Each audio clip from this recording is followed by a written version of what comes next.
आप लोगों का प्यार देख करके एकदम दिल भर आया। इतनी आप लोगों ने सजावट सुंदर की और कितनी मेहनत की है, जाने कितना उसका आपने खर्च किया होगा। एक माँ को तो यही सब विचार आते रहता है और सोचती हूँ एक साल के अंदर कितना परिवर्तन उस गांव में कैसे हो गया और लोगों में इस कदर जागृति आ गई है कि हमें सत्य को पाना चाहिए। सत्य को पाना सब चाहते हैं, सबका विचार यही है कि हम सत्य को प्राप्त करें, क्योंकि बगैर सत्य की इस जीवन का कोई अर्थ नहीं। अंधेरे में हम जो भी टटोलते हैं, देखते हैं, उसमें भ्रांति में ही इंसान पड़ जाता है। और यह कलयुग की विशेषता है कि कलयुग में लोग भ्रांति में आ जाए, उनके अंदर किसी चीज पर श्रद्धा नहीं बैठती, क्योंकि अजीब और गरीब लोग परमात्मा का नाम लेकर के बड़ी बड़ी बातें करके, धार्मिक बातें करके लोगों को भुलावे में डालते हैं। तो फिर सत्य क्या है और कैसे जाना जाए? लेकिन जो खोज रहे हैं वो इसमें मार खा जाते हैं। जो हृदय से खोज रहे हैं, श्रद्धा से खोज रहे हैं, वो भूले भटके में आ जाते हैं। और इसीलिए अपने हरियाणा में मैंने कहा था कि जरूर शुरू करें। उस यहाँ के लोग सीधे सरल हैं, पर हो सकता है कि यहाँ भी गुरुओं का चक्कर चल पड़ा होगा। जहाँ पर सादगी होगी वही गुरु जरूर जाग पाए। और वो गुरु नहीं है, अगुरु। कोई कोई तो दुष्ट है, राक्षस है, वो अपने को गुरु कहलाते हैं और सारा काम ऐसा करते हैं कि आपसे जितना कुछ ऐंठ सकते उतना ऐंठ लें और आपकी कुंडलिनी खराब कर, आपकी सारी दिशा भूल हो जाती। आप समझ ही नहीं सकते हैं कि क्या गलत काम है और क्या क्या सही काम है। अभी एक साहब थे, वो सब लोगों को मंत्र से कहते थे ऐसा, हीरे मोती कुछ कुछ और कभी कभी सोने की जंजीरें देते थे। और बड़े लोगों को विश्वास हो गया कि चलो हमें भी हीरे की जंजीर मिल जाएगी या हमें भी कुछ ऐसी चीज मिल जाएगी जो बड़ी मूल्यवान हो। और लोग इस बुलावे में जाते थे, अपने घरों में फोटो रखना, दुनिया भर की बातें उनके बारे में बन पड़ी। लेकिन ये सब करिश्मा वो आप पे एक तरह से भूल डालकर, इसको मेस्मरिज्म कहते हैं, उस तरह से वो इंसान को मेस्मराइज करते थे। मेस्मराइज करने के बाद में इंसान जो भी चीज देखता है वो देखता नहीं, जो जानना है वो जानता नहीं। और उसके बाद वो अपने जो जिसे देना है देते रहे। बहुत रईस लोगों को ये देते थे हीरे, किसी को पन्ने, कहीं कुछ कहीं कुछ। मैंने कहा आपको सोचना चाहिए कि ऐसे ये देने वाले हैं तो अपने देश का कुछ कल्याण करें, या तो आपको ऐसा भी सोचना चाहिए कि वो आपको क्यों दे रहे हैं, आपके पास तो सब कुछ है, आपके ड्राइवर को दें। लेकिन इन बातों का किसी पे कोई असर नहीं पड़ा। अंत में एक बड़ा भारी समारोह हुआ, उसमें 4 कैमरे लगाए, एक ऊपर एक नीचे। अब आप कैमरे को तो मेस्मराइज नहीं कर सकते, इंसान को तो कर सकते। तो कैमरे ने फोटो खींची और उनकी पूरी टेप की टेप बन गई और सब दूर बात छप गई कि ये महाराज है कौन और कैसे धंधे करते हैं, लोगों कैसे बुलावे में डालते। इस तरह से बहुत अनेक तरीके के लोग अनेक अनेक ढंग करते हैं। और जब उनके पास बहुत ज्यादा पैसा हो जाता है तो कोई यूनिवर्सिटी खोल देंगे, तो कहीं कुछ और बना देंगे, बच्चों का स्कूल बना देंगे, कुछ न कुछ बना करके लोगों को बुलावे में डालेंगे। इन सब चीजों के पीछे में एक चीज याद रखनी चाहिए, हमेशा एक माँ की दृष्टि से लगे कि बेटे तुमको क्या मिला, तुमने क्या पाया। ये तो तुम्हारे गुरुओं ने पाया, तो तुमने क्या पाया।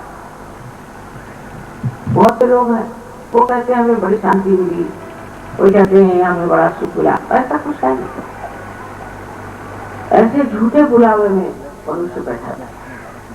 असल में आपको शक्ति मिली, आपके अंदर शक्ति का जागरण होना चाहिए और आपकी जो सुप्त शक्तियां वो जागरूक होकर के और वो कार्यान्वित होनी चाहिए, उनके काम चाहिए। अगर आपके पास जो चीजें हैं वही सब गायब हो रही और आपने तो कुछ पाया नहीं, और पाया तो कुछ इधर उधर की एक चीज पा ली, ये तो बाजार में नहीं चीजें मिलती है। उसके लिए क्या जरूरी है कि आप इन गुरुओं की सेवा करें, उनको फोटो रखें और उनको बिजली लगाना है, तो कोई एक पैसे की भी दमड़ी की भी उनकी कीमत है। लेकिन बुलावे में मनुष्य आता है, उसका कारण है कलयुग। और इस कलयुग में अनेक ऐसे लोगों ने जन्म दिया है जो भगवान के नाम पर और धर्म के नाम पर और तरह तरह की बातें बना बना करके और कहते हैं कि हम बड़ा भारी कार्य कर रहे हैं।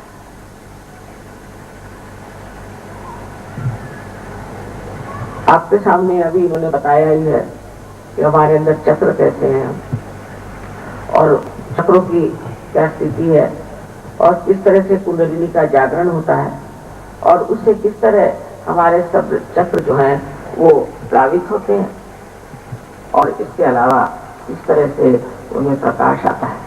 हमारा चित्त भी कैसे प्रकाशमय हो जाता है और उससे हम देखने लग जाते हैं कि क्या क्या चीज हम गलत कर रहे हैं। हम खुद ही अपने ही गुरु हो जाते हैं, हम खुद ही अपने को देखने लग जाते हैं और अपनी जो गतिविधियां हैं उसकी चालना हमारे समझ में तब आ जाता है कि देखो ये चीज हम कर रहे थे, ये हमें नाश की ओर ले जाती है, ये हमारा विनाश करे। ये खुद अपने आप समझ में आ जाता है क्योंकि कुंडलिनी के जागरण से आपके आत्मा का प्रकाश आपके चित्त में आ जाता है। उससे आप एकदम देख लेते हैं। अभी आप सब लोग यहाँ बैठे हुए साथ में और अगर कोई यहाँ प्रकाश नहीं दे रहा हो तो आप एक दूसरों को भी नहीं जानिएगा।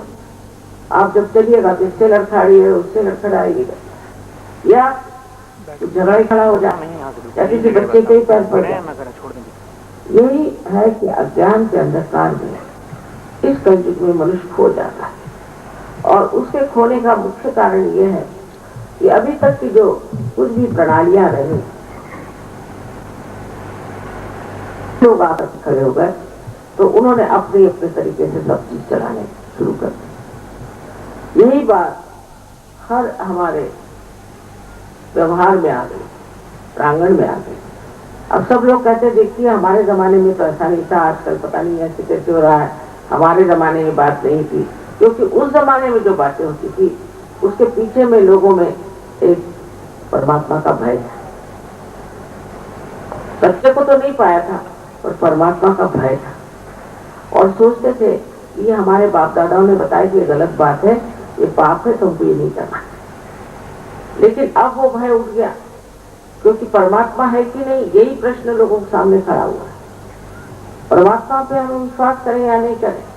और फिर परमात्मा की जगह ऐसे अगुरु आके खड़े हो गए, ऐसे दुष्ट लोग इनको कि पता नहीं क्या कहना चाहिए। तो वो बीच में खड़े हो जाने से सारी ही परमात्मा की सृष्टि बदल गई और हम भी बदल गए और बहुत सारी ऐसी गलत बातें होने लग गई कि जो होनी नहीं चाहिए। मनुष्य बहुत ज्यादा अपने में ही सीमित रह गया, अपने में ही, अपने स्वार्थ में, अपने विचार में, और उसने परमार्थ के और लक्ष्य नहीं। क्योंकि जब आप मंदिरों में जाओ, चर्च में जाओ, मस्जिदों में जाओ, कहीं भी जाओ, बस पैसा पैसा, हर जगह पैसा, पैसा दिए बगैर कुछ नहीं होता। कोई समझता ही नहीं है जब कहते हैं कि सहयोग में पैसा नहीं दिए, कोई नहीं समझता। अब बताइए ये जो सुंदर यहाँ फूल लगे, इन फूलों को हमने प्राप्त किया, ठीक है, माली को पैसे दिए, पर इस पृथ्वी माता को कुछ पैसा दिया क्या?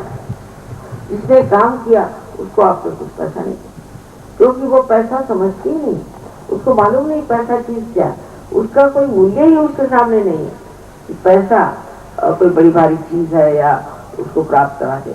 और उसको तो इसी में आनंदित है कि मेरे अंदर जो एक शक्ति बंधी हुई है जिससे मैं एक बीज को, एक सुंदर से वृक्ष में भी परिवर्तित कर सकती हूँ, तो क्यों न करूं। और उसी परिवर्तन क्रिया को वो अपना सबसे महत्वपूर्ण कहना चाहिए संपत्ति का दान समझ।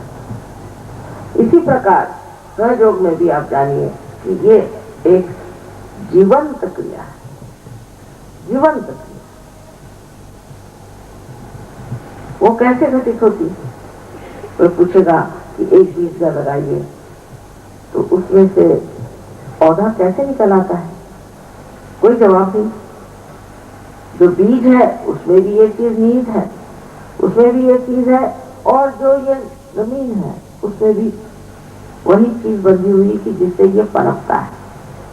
ये सब अंदर से बंधी हुई चीजें शुरू से परमात्मा ने बनाई हुई है, और उसी के कारण ये सृष्टि जो है कितने तो भी ऐसे कार्यों को करती है जिसको हम समझ नहीं पाते। जैसे अब एक फूल का पेड़ पौधा है, वो एक ही हद तक बढ़ेगा। एक गज आम का पेड़ है तो एक ही हद तक बढ़ेगा, आम में सेब नहीं लगेगा। ये सारी सीमाएं मानने वाली जो शक्ति है उसी को हम परम चैतन्य कहते हैं। इसको बहुतों ने नानक साहब की आज शताब्दी है, उनको नमस्कार करके हम कहते हैं।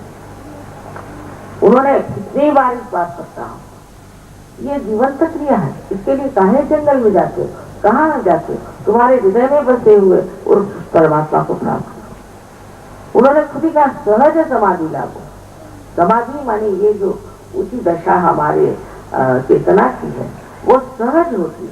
उसमें ये नहीं कि ये करो वो करो, कुछ भी करने की जरूरत है, अपने आप होती है। और आज का बड़ा भारी दिन है कि कहते हैं कि इसका नाम गुरु राम था, और यहाँ पर नानक साहब के शताब्दी पर हमें आना पड़ा। ये बहुत बड़ी बात है। आज गुरुओं पर कहने की बात ऐसी आ गई है कि कहाँ वो लोग और कहाँ ये लोग। अपनी बुद्धि चलाने और सोचना चाहिए। ईसा मसीह को 30 रुपए में बेच डाला गया, क्या उन्होंने किसी से रुपए इकट्ठे किए? ये लोग आपसे रुपए इकट्ठे करते हैं, बड़े बड़े महल बनवाते हैं, बड़े बड़े पता नहीं क्या क्या धंधे करते हैं, और ये रुपया इकट्ठा करने का धंधा कोई भी परमात्मा का मनुष्य नहीं करता। उसको नहीं समझना। जैसे ये पृथ्वी माता है उसी तरह से उसका हृदय होता है, वो सिर्फ देना ही जानता है। ऐसे समझ से अगर आप करें, क्योंकि इन्होंने पिछले साल मुझे बताया था यहाँ बहुत से लोग किसी गुरु से बहुत प्रभावित थे, उन्होंने सब हमारे इतने भी एडवर्टीजमेंट लगाए थे वो सब उन्होंने फाड़ डाले, इतने फोटोग्राफ लगा के सब फाड़ डाले। मैंने कहा ठीक है, नेक्स्ट ईयर देखा। अब आंखें खोलने की जरूरत। कबीरदास जी ने कहा है कैसे समझाऊं सब जगह अंधा, ऐसे कह के हार करके बैठे। वो लोग हार गए। उस वक्त वो स्थिति नहीं थी कि लोग सुने इस बात को, जाने कि पहले सत्य को प्राप्त। बहुत ही कम लोग थे, बहुत कम लोग थे। और उन लोगों की एक स्थिति ऊंची थी। जैसे नामदेव महाराष्ट्र के एक दर्जी,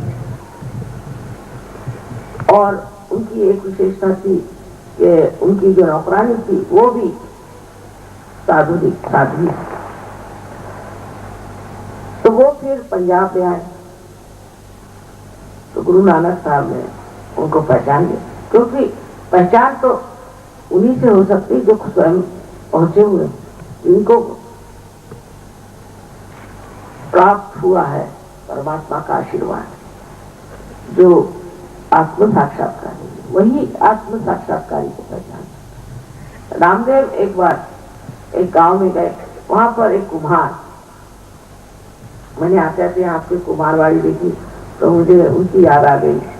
तो गोरा कुम्हार करके एक कुम्हार थे, वो भी साधु सब। तो जब देखा उनके खड़े थे वहां, जा करके देखा कि वो अपनी पांव से मिट्टी को तोड़ रहे। उसको देखते ही साथ नामदेव एकदम हठात खड़े हो कहते हैं, मराठी में है कि निर्गुणाच्या भेटी आलो सगुण, माने निर्गुण को देखने आया था मैं, ये सदगुरु पहले हुए उस प्रकाश को चैतन्य को देखने आया था, तो वो तो सगुण में तेरे अंदर खड़ा है। ऐसी पहचान एक संत ही संतों की करता। ये पहचान एक असंत नहीं करता। इतनी बड़ी बात कहना दूसरे के लिए, तेरे अंदर तो सारा सगुण में ही वो चैतन्य बराबर दिख रहा। और ये जो उनका कहना था वही बात आप देख सकते हैं कि नानक साहब ने उनको कितने इज्जत से अपने पास रखा। फिर वो पंजाबी थी और उनकी इतनी बड़ी किताब है पंजाबी भाषा में, रामदेव जो कि महाराष्ट्र के थे, इतनी बड़ी किताब उन्होंने लिखी और जिसमें वर्णन किया कि निराकार क्या होता। उस वक्त नानक साहब ने कहा कि अभी तो साकार की बात नहीं करो, निराकार की बात, क्योंकि साकार की बात करो तो लोग फिर लगे मूर्तियों को पूजना, ये करना वो करना। पर वो भी साकार की बात ही रहे। मैं कहती हूँ कि अगर आप फूलों की बात करिए तो लोग फूल में अटक जाते हैं। अच्छा, तो फूलों की बात मत करिए, शहद की बात करिए, क्योंकि आपको शहद को प्राप्त करना है। तो शहद की बात शुरू करिए तो शहद में अटक जाए। आपको एक मधुकर होना चाहिए, आपको एक दी होना चाहिए, जिससे कि आप में वो शक्ति आए कि आप उस शहद तक पहुंचे। ये बात उन्होंने सबने कही है, ये कोई मैं नई बात नहीं कह रही। ये तुकाराम थे, रामदास थे, आदि शंकराचार्य थे, या कोई भी आप सोचिए सबसे बड़े, तो मैं कहती हूँ 12वीं शताब्दी में जो ज्ञानेश्वर जी हो गए, उन्होंने भी साफ साफ कह दिया कि आत्म साक्षात्कार के बगैर आप ज्ञान को प्राप्त नहीं करें।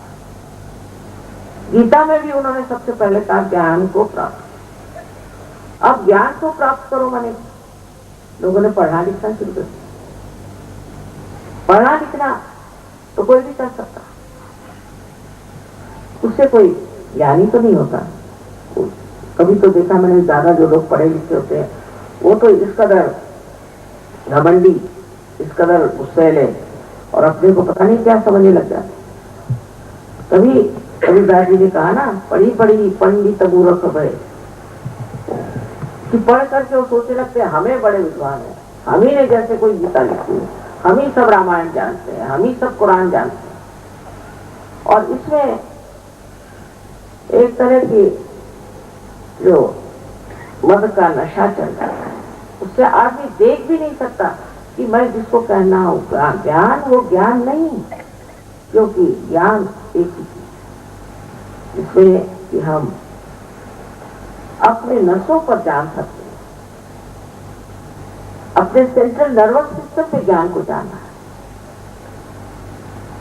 जैसे इंसान और पशु में अंतर है कि बहुत सी बातें इंसान जानता है, पशु नहीं जानता। वो जानता है अपने सेंट्रल नर्वस सिस्टम, अपने हाथ में बचे हुए नसों से जानता है। ज्ञान, इसे ज्ञान को, ये बोध, ये शब्द बुद्ध ने भी इस्तेमाल किया, बोध। बोध माने हमारे अंदर जो हमारी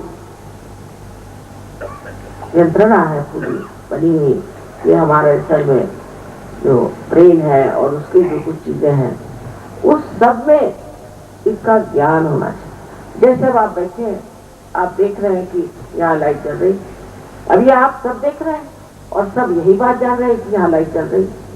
इसमें तो कोई शंका नहीं कर सकता, क्योंकि आप अपने आंख से इसे देख रहे हैं, अपने सेंट्रल नर्वस सिस्टम से आता है। इसी प्रकार ज्ञान वो होगा जो आप अपने शरीर के अंदर उसे महसूस करें, अपने बुद्धि चातुर्य से नहीं, या अपने भावना से नहीं कि हाँ मैं तो बस भगवान में रखूं और मैं तो बस भगवान की गाना गाती रहती हूँ और फलाना, इसमें कोई नाटक। और इसलिए एक माँ के रिश्ते में आपसे बताती हूँ कि नाटकों से दूर रहिए। सत्य को पाने के लिए सबसे बड़ी चीज ये है कि आप अपने को जानिए कि आप इसलिए दुनिया में आए। साइंस आपको सब चीजों का जवाब दे सकता है, ऐसा लोग सोचते हैं, ये गलत है। बहुत सी बातों का वो जवाब दे ही नहीं, और खास करके इसका जवाब नहीं दे सकता कि आप इस दुनिया में आए क्यों, आपका यहाँ आने से मतलब। इस पर गौर करके देखना चाहिए कि हमने अपने को जाना ही क्यों। जाना नहीं है, हम कहते हैं मेरी बुद्धि कह रही है, और मेरा दिमाग सोचता है, या हम कहते हैं कि ये मेरा है, मेरी आंख, मेरा हाथ, पर ये मेरा मैं है कौन?